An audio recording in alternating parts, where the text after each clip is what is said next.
Саламатсыздар, урматтуу Борбордук телеканалынын көрүүчүлөрү. Биз азыр Аламбийдин Соода борборунда турабыз. Бул жакта кечээ күнгүдөй эле ККМга каршы нааразычылык акциясын уюштуруп митинг өтүп жатат. Азыр бул жактан кененирээк өздөрүнөн билмекчибиз. Биз менен болуңуздар.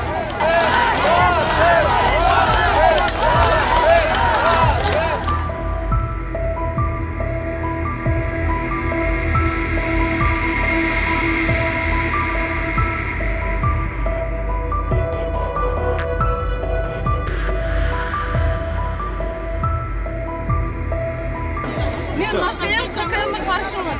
Мен жаңы эле местамды $25.000 сатып алдым. Мен базарда почти 30 жылдан бери иштейм. Келедей чагымдан бери газвада сатып баштагам. Улам бирөө келип эле местамды жагам, бошоткунуң местаны.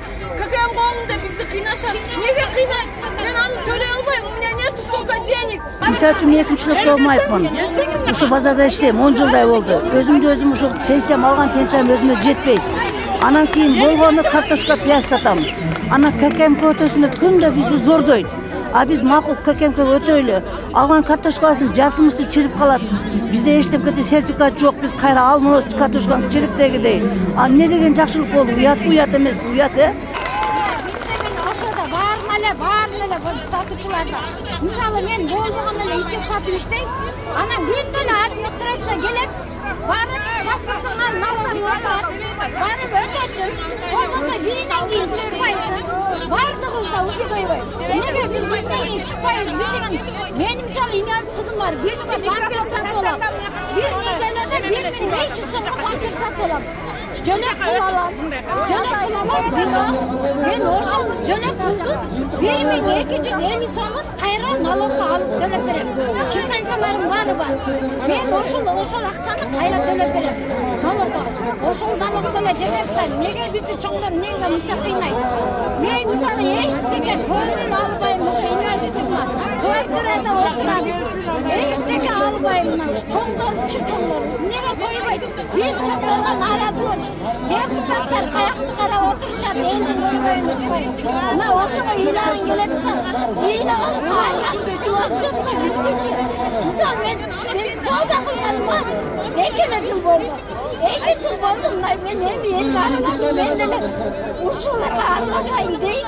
Десең мынтет, анан антет. Мен мисалы эчтеке акчам жетпейт.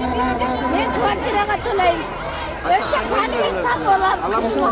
Кызым мен жетелеп келем даже, мына элдин баарын кетпейди.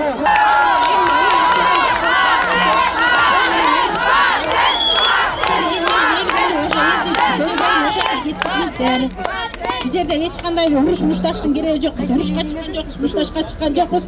5-10 кишиден собрание кылбай эле ушул элдин көйгөйүн администрация кылайын. Өкмөткө жеткизсин. Биз эч кандай условияга макул эмеспиз. Муруп эле ойдон бизди калтырсын.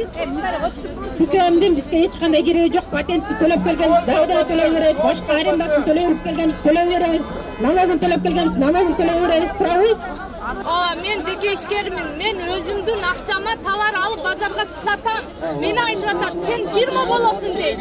Мен өзүмдүн акчама иштейм. Мага мамлекет 10 сом берип койгон жери жок. Же бир машина берген жок, же айлык берген жок мага ай сайын. Мен өзүм акчама иштеп базарга товар таратып иштейм. Мага сен фирма болосуң дейт. Фирма болгондой мага мамлекет 20 миң акча берип аткан жок айына.